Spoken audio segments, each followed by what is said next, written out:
الحمد لله رب العالمين، والصلاة والسلام على سيد الأنبياء والمرسلين وخاتم النبيين سيدنا محمد وآله وصحبه أجمعين، ومن تبعهم بإحسان ودعا بدعوتهم إلى يوم الدين. أما بعد، قال الله سبحانه وتعالى في القرآن المجيد والفرقان الحميد: أعوذ بالله من الشيطان الرجيم، بسم الله الرحمن الرحيم. قل إن كنتم تحبون الله فاتبعوني يحببكم الله ويغفر لكم ذنوبكم والله غفور رحيم. صدق الله العظيم. محترم بزرگوں، دوستوں اور دینی بھائیوں، ابھی میں نے آپ حضرات کے سامنے سورہ آل عمران کی ایک آیت پڑھی ہے. اس آیت میں اللہ فرماتا ہے کہ اے میرے نبی، اے میرے محبوب، آپ لوگوں سے کہہ دیجئے ان کنتم تحبون اللہ، کہ اگر تم اللہ سے محبت کرتے ہو، فاتبعونی، تو میری اتباع کرو.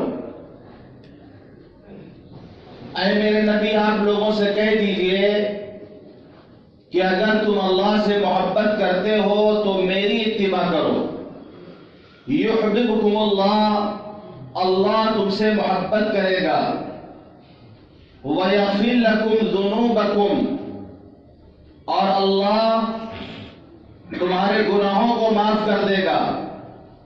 وَاللَّهُ غَفُورٌ رَحِيمٌ، اللہ بہت معاف کرنے والا اور بڑا رحم کرنے والا ہے. اس آیت کا پیغام یہ ہے کہ اگر کوئی اس دنیا میں اس بات کا دعوے دار ہے کہ وہ اللہ سے محبت کرتا ہے، تو اس کے اوپر لازم ہے کہ وہ اپنے آپ کو رسول اللہ صلی اللہ علیہ وسلم کی اتباع کی کسوٹی پر پورا اتارنے کی کوشش کرے. اور جو جتنا زیادہ حضور پاک صلی اللہ علیہ وسلم کی اتباع کرے گا، آپ کی لائی ہوئی شریعت پر چلے گا، آپ کی سنتوں کو اپنائے گا، وہ اپنے اس محبت کے دعوے میں سچا ہوتا چلا جائے گا. جب وہ اللہ کی محبت میں سچا ہوگا تو پھر اللہ اس کو دو انعام دیں گے.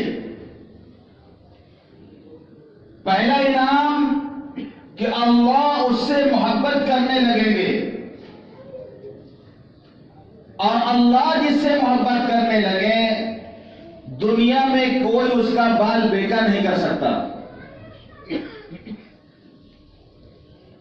حدیث پاک میں آتا ہے، بخاری شریف کی بھی روایت ہے، مسلم شریف کی بھی روایت ہے، اور ترمذی شریف کی بھی روایت ہے کہ اللہ تعالیٰ جب کسی سے محبت کرتا ہے تو اللہ حضرت جبریل کو بتاتا ہے کہ جبریل، میں اپنے فلاں بندے سے محبت کرتا ہوں، تم بھی اس سے محبت کرو. پھر حضرت جبریل آسمان دنیا پر اعلان کرتے ہیں کہ فرشتوں، اللہ اپنے فلاں بندے سے محبت کرتا ہے، تم بھی اس سے محبت کرو. تو فرشتے اس سے محبت کرنے لگتے ہیں. ثم یوضع له القبول فی الارض، پھر اس کی محبت دنیا میں اتار دی جاتی ہے، دنیا کے انسان اس سے محبت کرنے لگتے ہیں. بخاری شریف میں یہی تک روایت ہے، اور امام بخاری نے اپنی صحیح بخاری میں اس حدیث کو 3 جگہ نقل کیا. لیکن مسلم شریف اور ترمذی شریف میں اس سے آگے اور بھی ہے. آپ نے فرمایا جب اللہ کسی سے بغض رکھتا ہے، جب اللہ کسی سے دشمنی کرنا چاہتا ہے، جب اللہ کسی بندے سے بغض رکھتا ہے تو اللہ جبریل کو بتاتا ہے کہ جبریل میں اپنے فلاں بندے سے بغض رکھتا ہوں، تم بھی اس سے بغض رکھو۔ پھر حضرت جبریل آسمان دنیا پر اعلان کرتے ہیں کہ فرشتوں، اللہ اپنے فلاں بندے سے بغض اور دشمنی رکھتا ہے، تم بھی اس سے بغض رکھو۔ تو فرشتے اس سے بغض رکھتے ہیں۔ ثم توضع البغضاء فی الارض، پھر اس کا بغض زمین پر اتار دیا جاتا ہے اور دنیا میں بسنے والے انسان اس سے نفرت کرتے، اس سے بغض رکھتے ہیں۔ اللہ ہم سب کی حفاظت فرمائے، کیونکہ اللہ جس سے بغض رکھے، آسمان والے جس سے بغض رکھیں، زمین والے جس سے بغض رکھیں، اس کے ہلاکت پر پھر کوئی شک نہیں۔ ہمیں حضور پاک صلی اللہ علیہ وسلم کے اتباع کر کے اللہ کے محبوب بننا ہے۔ اور یاد رکھیے،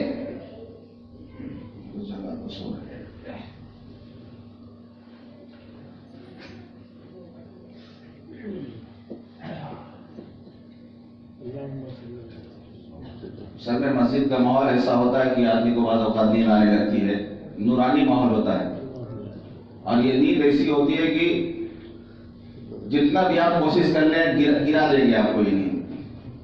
کبھی کبھی ایسا ہوتا ہے جھپکی بھی جھپکی آئے گی، کتنا بھی آپ جو ہے کوشش کر لیں۔ پہلا درود شریف پڑھنا۔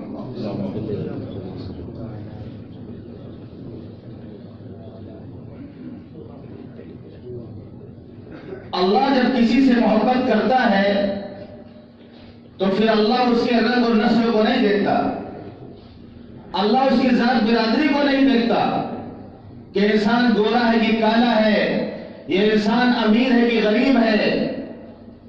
حدیث پاک میں آتا ہے ان اللہ لا ينظر الى اجسامکم ولا الى صورکم ولكن ينظر الى قلوبکم واعمالکم۔ اللہ تمہارے جسموں کو نہیں دیکھتا، اللہ تمہاری صورتوں کو نہیں دیکھتا۔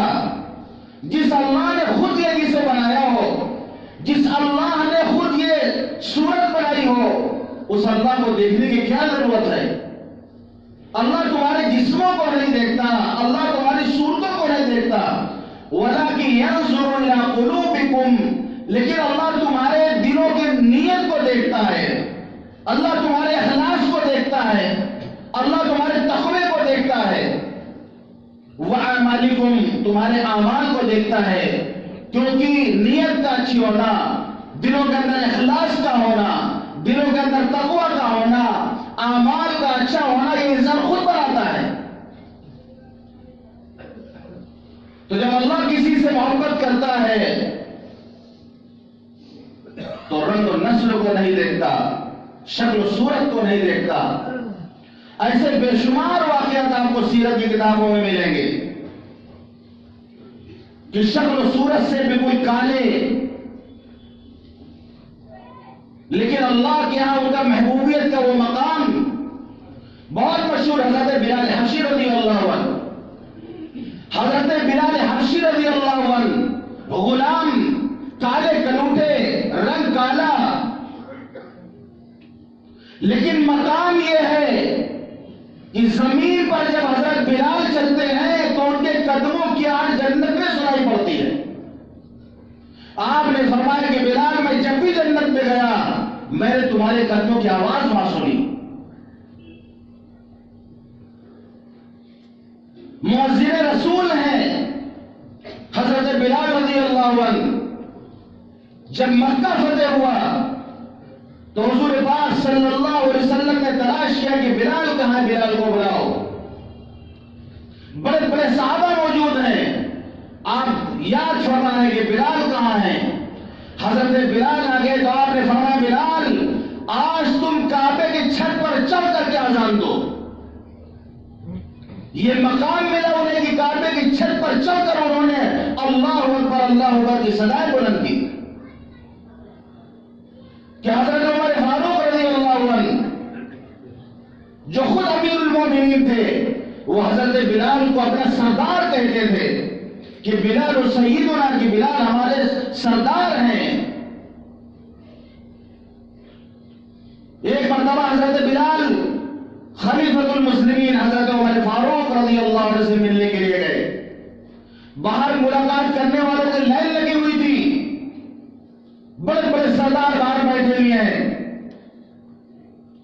حضرت بلال جب تشریف لے گئے، کسی نے بتایا کہ حضرت بلال آپ سے ملنے کے لیے آئے ہیں۔ فوراً حضرت عمر کھڑے ہو گئے کہ بلاؤ بلال کو اندر بلاؤ، اور فوراً حضرت بلال کو بلا کے اندر ملاقات کی۔ جو بڑے بڑے سردار بیٹھے ہوئے تھے ان کا چہرہ بگڑنے لگا، چہرے کا رنگ بدلنے لگا کہ ہم مالدار ہیں، ہم سردار ہیں، ہم کو جو ہے بیٹھا دیا گیا باہر اور بلال کو پہلے اندر بلا لیا گیا۔ حضرت عمر نے چہرے کو پڑھ لیا، فرمایا جس وقت تم نبی کو پتھر مار رہے تھے اس وقت بلال نبی کی محبت میں پتھر کھا رہا تھا۔ جتنی دیر تم نے اسلام قبول کرنے میں لگائی اتنی دیر تم کو اندر آنے میں بھی لگے گا، اور میں کون ہوتا ہوں بلال کو پیچھے کرنے والا؟ بلال وہ ہے جن کو اللہ اور اس کے رسول نے آگے کیا ہے۔ کہ حضور پاک صلی اللہ علیہ وسلم کی وفات کے بعد جہاد میں جانے کے لیے تیار ہو گئے حضرت بلال۔ مدینے میں اچھا نہیں لگتا تھا۔ حضرت صدیق اکبر نے ان کو روک لیا کہ بلال مت جاؤ، حکم مان لیا امیر المومنین کا، رک گئے، اذان دیتے رہے بدستور، جس طریقے سے حضور پاک صلی اللہ علیہ وسلم کی حیات طیبہ میں اذان دیا کرتے تھے۔ جب حضرت صدیق اکبر کی وفات ہو گئی پھر جانے لگے جہاد میں۔ حضرت عمر نے روکا، فرمایا امیر المومنین مجھے جانے دیجئے، حضور پاک صلی اللہ علیہ وسلم کے لیے میں اذان دیا کرتا تھا، اور پھر صدیق اکبر نے چونکہ مجھے خرید کر آزاد کیا تھا اس لیے انہوں نے مجھے روکا تو میں رک گیا، لیکن اب میں جاؤں گا۔ اور پھر وہ چلے گئے ملک شام، وہاں جہاد میں شریک ہو گئے۔ ایک رات سو رہے، خواب میں حضور پاک صلی اللہ علیہ وسلم کی زیارت ہوئی کہ بلال یہ کیسا ظلم ہے کہ تم مجھ سے ملنے نہیں آتے؟ اللہ اکبر، بلال ملک شام میں ہے اور خواب میں زیارت فرما رہے ہیں۔ اسود الغابہ میں یہ واقعہ تفصیل سے نقل کیا گیا ہے کہ آپ نے فرمایا بلال یہ کیا ظلم ہے کہ تم مجھ سے ملنے نہیں آتے؟ فوراً آنکھ کھلی، بے چین ہو گئے، کیسی قیامت کی رات ہوگی، وہ بے چین ہے، اور اسی وقت سفر کی تیاری کی اور ملک شام سے مدینہ منورہ آئے، اتنا لمبا سفر کر کے آئے، حضور پاک صلی اللہ علیہ وسلم کے روضہ طاہر کے سامنے جا کر سلام عرض کر کے آنسو بہائے، آنسوؤں کا نذرانہ پیش کیا، اور پھر حضور پاک صلی اللہ علیہ وسلم کے نواسوں حضرت حسن اور حضرت حسین حضرات حسنین کو اپنے سینے سے لگایا۔ ان لوگوں نے فرمائش کی کہ آپ اذان دیتے آئے۔ شہزادوں کی فرمائش وہ ٹال نہیں سکتے تھے۔ جب اذان دینا شروع کیا تو مدینے میں کوہرام مچ گیا۔ حضور پاک صلی اللہ علیہ وسلم کا دور یاد آ گیا لوگوں کو، آپ کی یاد تازہ ہو گئی۔ جب اشہدو ان محمد رسول اللہ پہ پہنچے تو عورتیں پردے کے ساتھ بے اختیار گھروں سے باہر نکل آئیں، اور کتابوں میں لکھا ہے کہ اتنا اس وقت مدینے کے لوگ روئے تھے کہ اس سے پہلے نہیں روئے ہوں گے۔ تو حضرت بلال حبشی ہیں، غلام تھے، رنگ کالا تھا، لیکن یہ مقام اللہ کے ہاں محبوبیت کے یہ مقام ہے کہ حضور پاک صلی اللہ علیہ وسلم ان کو یاد فرما رہے کہ بلال تو مجھ سے ملنے نہیں آتے۔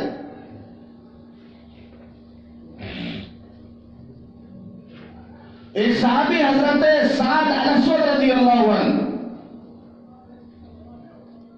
نام تھا سعد اسود، اسود معنی ہوتا کالا، نام ہی صاحب سمجھ سکتے ہیں کہ حجر اسود، پتھر کا نام سنا ہوگا آپ نے، حجر اسود یعنی کالے رنگ کا پتھر۔ تو ان کا نام تھا سعد اسود، یعنی کالے رنگ کے ساتھ، رنگ ان کا کالا تھا۔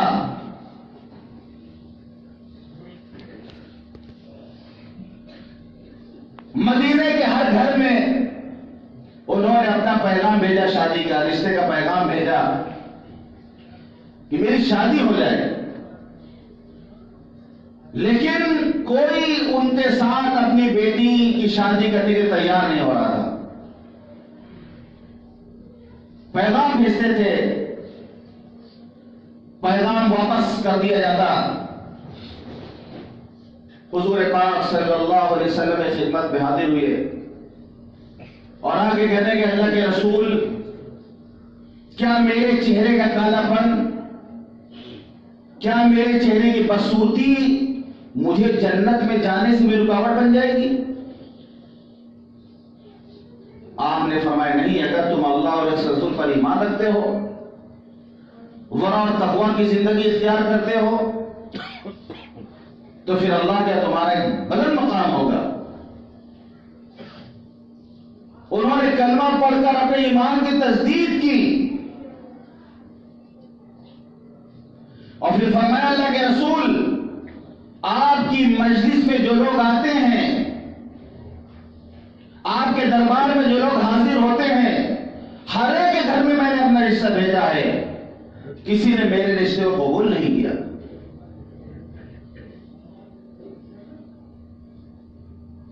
آپ نے فرمایا، صحابی کا نام لے کے فرمایا، غالباً حضرت عمیر بن وہب رضی اللہ عنہ، کہ ان کی بیٹی جو سب سے زیادہ خوبصورت اور پڑھی لکھی ہے، ان کے گھر جاؤ اور جا کے کہہ دو کہ حضور پاک صلی اللہ علیہ وسلم نے تمہاری بیٹی سے ہمارا نکاح کر دیا ہے۔ گئے حضرت سعد اور جا کے پیغام دیا تو والدین نے واپس کر دیا۔ بچی نے جب یہ بات سنی تو اس بچی نے کہا کہ آپ لوگ حضور پاک صلی اللہ علیہ وسلم نے جب نکاح کر دیا ہے اور آپ کا پیغام لے کے آیا تو آپ کو واپس نہیں کرنا چاہیے، کہ اللہ تعالیٰ آپ لوگوں کے بارے میں کوئی وحی نازل فرما دے، پھر آپ رسوا ہو جائیں گے۔ ہم راضی ہیں، اللہ کے رسول نے ہمارا نکاح کر دیا ہے تو ہم اس پر راضی ہیں، ہمارے لیے چور چرا کی کوئی گنجائش نہیں ہے۔ جائیے جلدی سے جا کر حضور پاک صلی اللہ علیہ وسلم سے سچ بات بتا دیجیے، جا کر معافی تلافی کر لیجیے جا کر۔ ان کے والد آئے حضور پاک صلی اللہ علیہ وسلم کی خدمت میں، معافی تلافی کی اور رشتے کو قبول کر لیا۔ حضور پاک صلی اللہ علیہ وسلم نے فرما دیا تو میں نے نکاح کر دیا ہے۔ ہر مومن کی جان سے زیادہ حضور پاک صلی اللہ علیہ وسلم کو اختیار ہے۔ النبی اولی بالمؤمنین من انفسہم، آپ نے نکاح کر دیا اور انہوں نے اپنی بیٹی کا نکاح سمجھ لیا۔ اب حضرت سعد رضی اللہ عنہ بازار میں گئے، بیوی کے لیے ہدیہ تحفہ خریدنے کے لیے سب سے بتا رہے بھائی میرا بھی نکاح ہو گیا، میرا بھی گھر بس جائے گا، میرا بھی ٹھکانہ ہو جائے گا۔ کپڑا خرید رہے ہیں، خوشبو خرید رہے ہیں، اچانک آواز آتی ہے انفروا خفافا وثقالا وجاہدوا باموالکم وانفسکم فی سبیل اللہ، ہلکے اور بوجھل ہو کر اللہ کے راستے میں نکل پڑو، اللہ کے راستے میں جہاد کرو اپنے جان اور مال کے ساتھ۔ جب یہ اعلان سنا حضرت سعد اسود رضی اللہ عنہ نے، وہیں پر جو سامان خرید رہے تھے، میرا کپڑا واپس لے لو، اس کے بدلے میں مجھے تلوار دے دو، یہ میرا ہدیہ واپس کر لو، اس کے بدلے مجھے ڈھال دے دو، یہ میرا فلاں سامان واپس کر لو، اس کے بدلے مجھے گھوڑا دے دو۔ اور وہیں سے جہاد میں شریک ہو گئے اور جا کر کے حضرت سعد رضی اللہ عنہ جہاد کیا اور وہیں پہ شہید بھی ہو گئے۔ شہید ہو گئے تو حضور پاک صلی اللہ علیہ وسلم نے ان کا جو سامان تھا، ان کے تلوار، ان کی زرہ، ان کے ڈھال، ان کا گھوڑا، یہ حضور پاک صلی اللہ علیہ وسلم نے ان کی بیوی کے پاس بھجوا دیا، اور آپ نے کہلوا دیا کہ ان کے سسرال والوں سے کہہ دینا کہ اللہ نے تمہاری بیٹی سے زیادہ خوبصورت عورتوں کے ساتھ حضرت سعد کا نکاح کر دیا ہے۔ حوران جنت کے ساتھ اللہ نے حضرت سعد کا نکاح کر دیا۔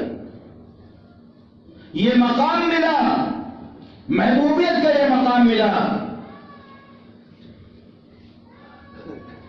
اسی طریقے سے بالکل ملتا جلتا واقعہ حضرت جلبیب رضی اللہ عنہ کے ساتھ ان کا واقعہ بھی ہے، بالکل ملتا جلتا۔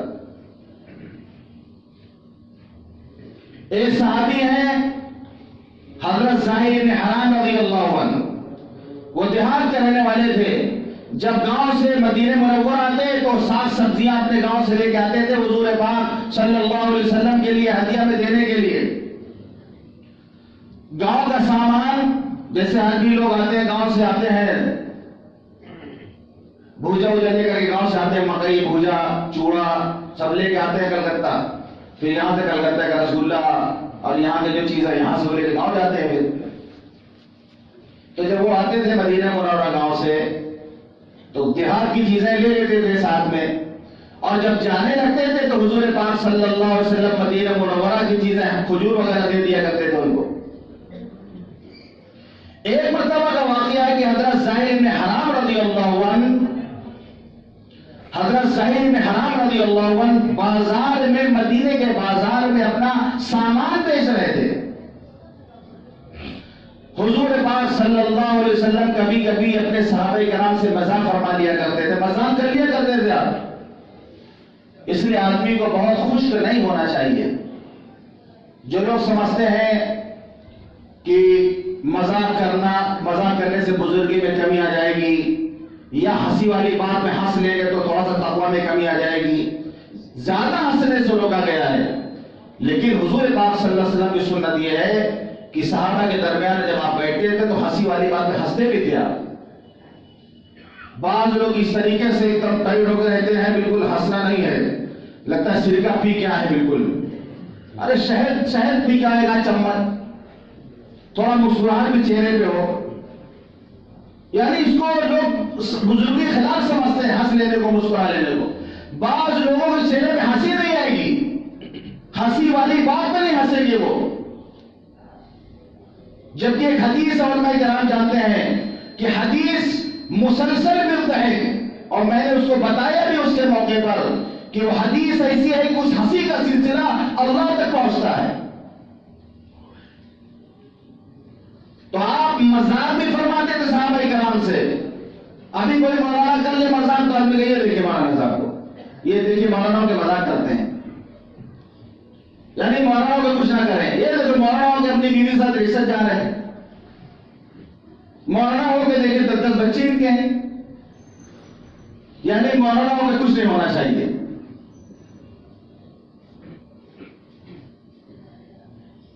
تو حضور پاک صلی اللہ علیہ وسلم کبھی ایک مذاق فرماتے تھے۔ تو حضرت زاہد رضی اللہ عنہ سامان بیچ رہے، حضور پاک صلی اللہ علیہ وسلم پیچھے سے جا کر کے آپ نے آنکھ، جیسے عادت ہوتی ہے جا کے آدمی جلدی پیچھے سے آنکھ بند کر دیتا ہے ہاتھ سے، کہ سامنے والا پہچانے کہ اب کون ہے جو جس نے میری آنکھ بند کی۔ آپ نے جا کے حضرت زاہد رضی اللہ عنہ کی آنکھ کو بند کر لیا۔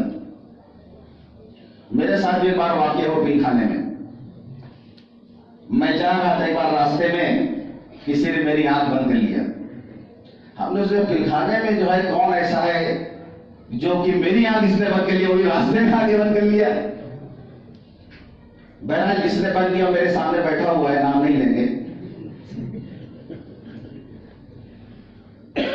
حضرت زاہد رضی اللہ عنہ جیسے آدمی چھٹپٹاتا تھوڑا سا نکلنے کی کوشش کرتا ہے، ان کو اندازہ لگ گیا، حضرت زاہد رضی اللہ عنہ کا اندازہ لگ گیا کہ حضور پاک صلی اللہ علیہ وسلم ہے، تو ابھی تک ہٹنا چاہتے تھے۔ جب پتہ چلا کہ حضور پاک صلی اللہ علیہ وسلم ہے تو پھر اپنی پیٹھ کو حضور پاک صلی اللہ علیہ وسلم کے سینے مبارک سے ملانے لگے، قریب ہونے لگے، تاکہ ان کا جسم حضور پاک صلی اللہ علیہ وسلم کے جسم سے مل جائے۔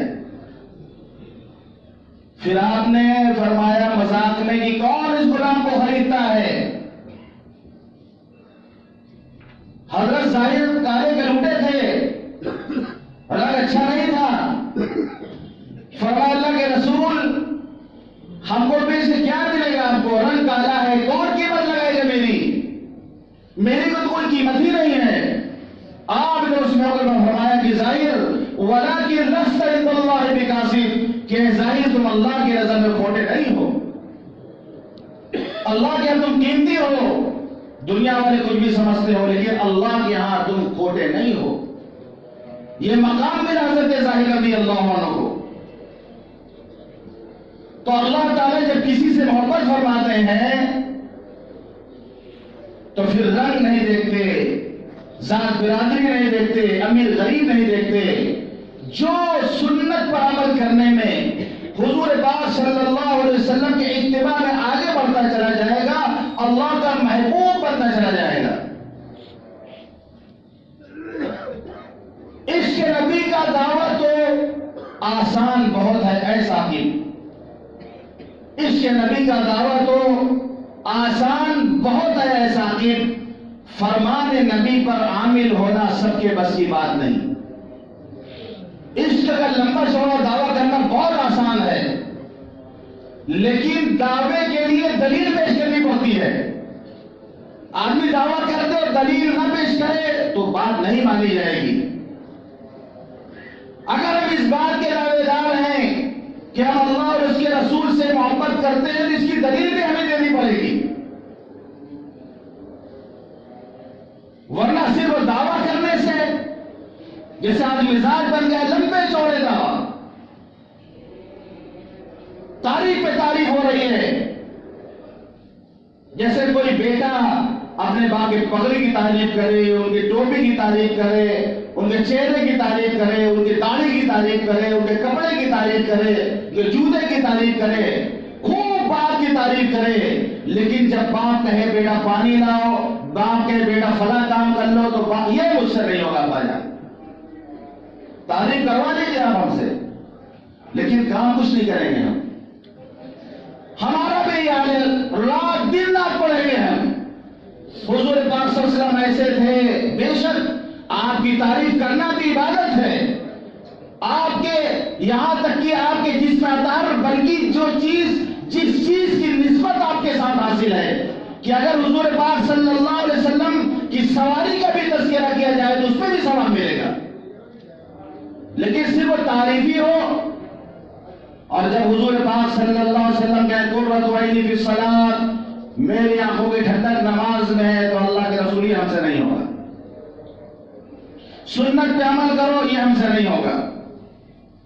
تو دعوے کے لیے دلیل پیش کرنی پڑتی ہے۔ آدمی جا رہا، راستے میں 4 عورتیں کھڑی ہیں، کسی عورت کے بارے میں کہتے ہیں کہ میری بیوی ہے، اس کو ثابت کرنا پڑے گا کہ اس کی بیوی ہے، اس کو ثابت کرنا پڑے گا کہ اس کی بیوی ہے، اور نہیں ثابت کر پایا تو لوگ جوتا مار مار کے بھرتا بنا دیں گے اس کا۔ آج دعوت تو ہم کر دے رہے ہیں، دلیل نہیں پیش کر پا رہے ہیں، اسی وجہ سے پوری دنیا میں مسلمان مار کھا رہے ہیں۔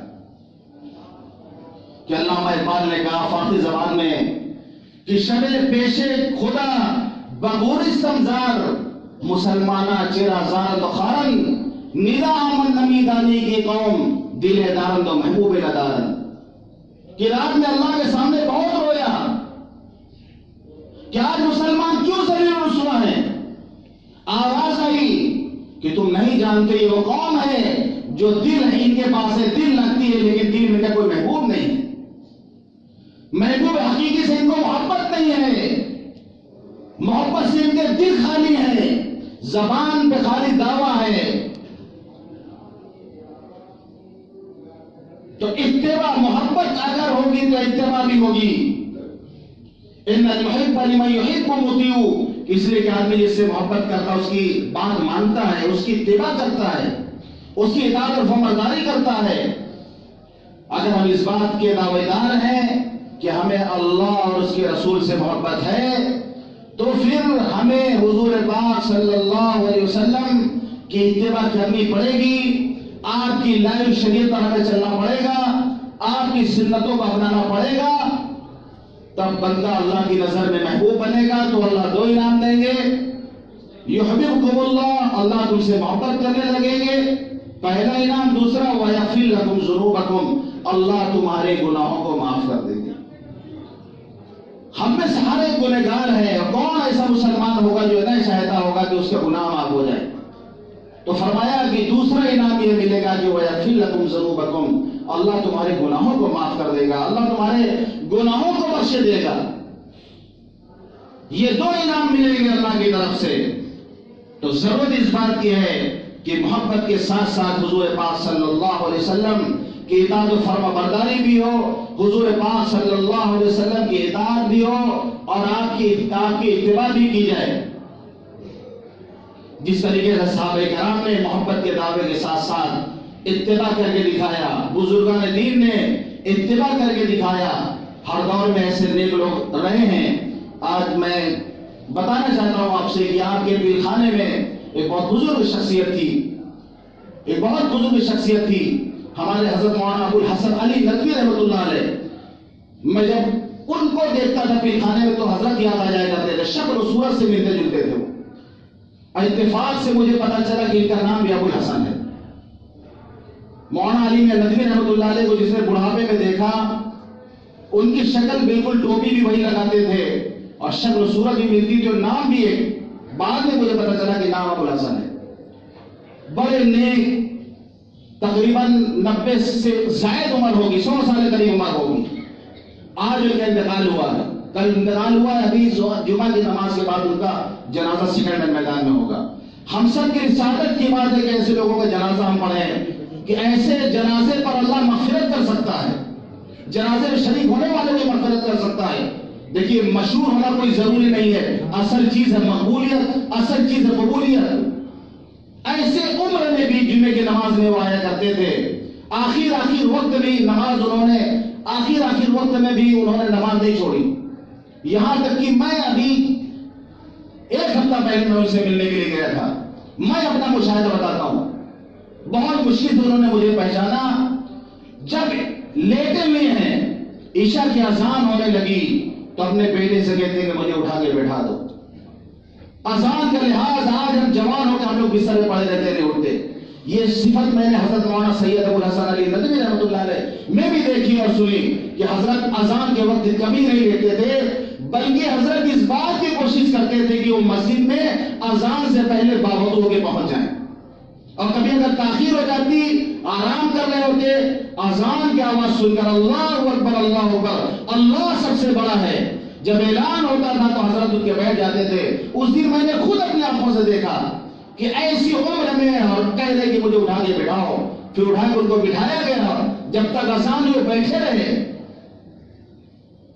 تو یہ ہمارے ہاں ایسے نیک لوگ موجود ہیں، آج بھی آپ کے پہلے میں ایسے لوگ موجود ہیں ماشاءاللہ۔ اللہ ان کی مغفرت فرمائے، بال بال مغفرت فرمائے، کروٹ کروٹ جنت نصیب فرمائے، ان کے بیٹوں کو، ان کے پسماندگان کو صبر جمیل عطا فرمائے۔ جمعے کی نماز کے بعد ان کا جنازہ ہوگا، اس میں ہم سب شریک ہونے کی کوشش کریں۔ اللہ تعالی ہم سب کو کہنے اور سننے والے کی توفیق عطا فرمائے۔ وآخر دعوانا الحمدللہ رب العالمین۔